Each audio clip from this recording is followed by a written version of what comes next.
اپنا من صاف کرنے کی ضرورت ہے، اپنے آپ کو سچا کرنے کی ضرورت ہے۔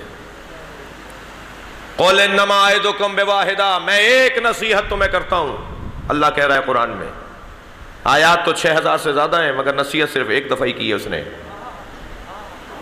اتنی آیات میں اس نے نصیحتیں بہت کی ہیں مگر انہوں نے نصیحت نہیں کہا، صرف ایک نصیحت تمہیں کرتا ہوں، ان تقوموا للہ، اللہ کی خاطر زندگی گزارو، مثنی و فرادا، مل کر یا تنہا رہ کر۔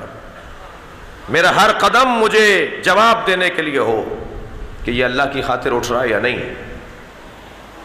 بہت ساری چیزیں اپنے گھر میں سجانے کی ہوتی ہیں، اچھے مناظر آپ تغرے بنا کر لگاتے ہیں، قرآن کی اس آیت کو بھی خوش خطی میں لکھوائیے، بڑے فریم میں اسے اچھے فریم میں کر کے اپنے گھر میں لگائیے۔ سورہ تکویر کی آیت ہے، فَأَيْنَ تَذْهَبُونَ، کہاں جا رہے ہو؟ پوری آیت ہے یہ، کہاں جا رہے ہو؟ سورہ تکویر کی آیت، کہاں جا رہے ہو؟ اسے بڑا بڑا کروا کے اپنے گھر میں لگائیے، آتے جاتے آیت ہم سے کہے گی کہاں جا رہے ہو؟ اگر جانے کا جواب ہے تو جاؤ، ورنہ کہاں جا رہے ہو؟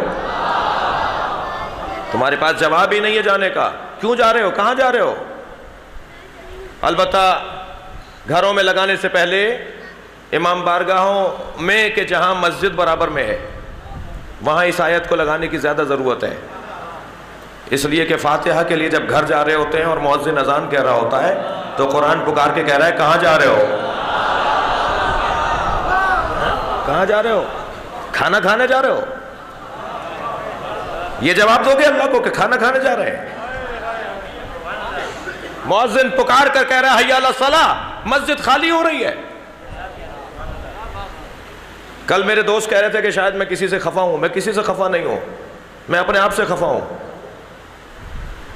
میرے سینے میں آگ لگی ہوئی ہے، پیواڑ کی پہاڑی سے لے کے کراچی کے ساحل تک اپنی قوم کے مسائل کو دیکھ رہا ہوں، ہم کن الجھنوں کا شکار ہیں اور کن مسائل کی وجہ سے تشیع کی تصویر بگاڑنے کا سبب بعض لوگ بن رہے ہیں۔ میں تشیع کی تصویر کو بگاڑوں گا تو مجھے کہاں کہاں جواب دینا ہوگا۔ خدا کے لیے اپنے کسی عمل سے مکتب کو مجھے شرمندہ نہیں کرنا۔ لوگ دیکھ رہے ہوتے ہیں کہ شیعوں کے مسجد سے اذان ہو رہی ہے اور یہ مسجد سے باہر نکل رہے ہیں، کہاں جا رہے ہیں جی؟ فاتحہ کی رسم میں جا رہے ہیں۔ ارے بھائی، بڑے بوڑھوں نے ہندوستانی خاندان میں یہ مشکل ہے، میں بھی اسی خاندان سے ہوں۔ شاید پہلے وہ مغرب سے پہلے فاتحہ اس لیے رکھی جاتی تھی کہ بھائی لالٹینوں کا دور تھا، چراغوں کا دور تھا، جی اندھیرا ہو جائے گا، یہ گاؤں کیسے لوٹیں گے، تو دن چڑھے اور دن اترنے سے پہلے فاتحہ کی رسم کر لو تاکہ لوگ اپنے گھروں کو چلے جائیں۔ یہ کوئی قرآن میں آیا ہے؟ کسی حدیث میں آیا ہے کہ مغرب سے پہلے ہی فاتحہ ہوگی؟ میں مجلس میں بیٹھی ہوئی خواتین سے کہوں گا کہ اللہ نے آپ کو مردوں سے زیادہ دین کا جذبہ عطا کیا ہے، یہ مسئلہ بھی آپ کی وجہ سے ہے۔ اگر آپ اپنے مردوں کو کہہ دینا کہ فاتحہ نماز کے بعد ہوگی تو مردوں میں جرأت نہیں ہے۔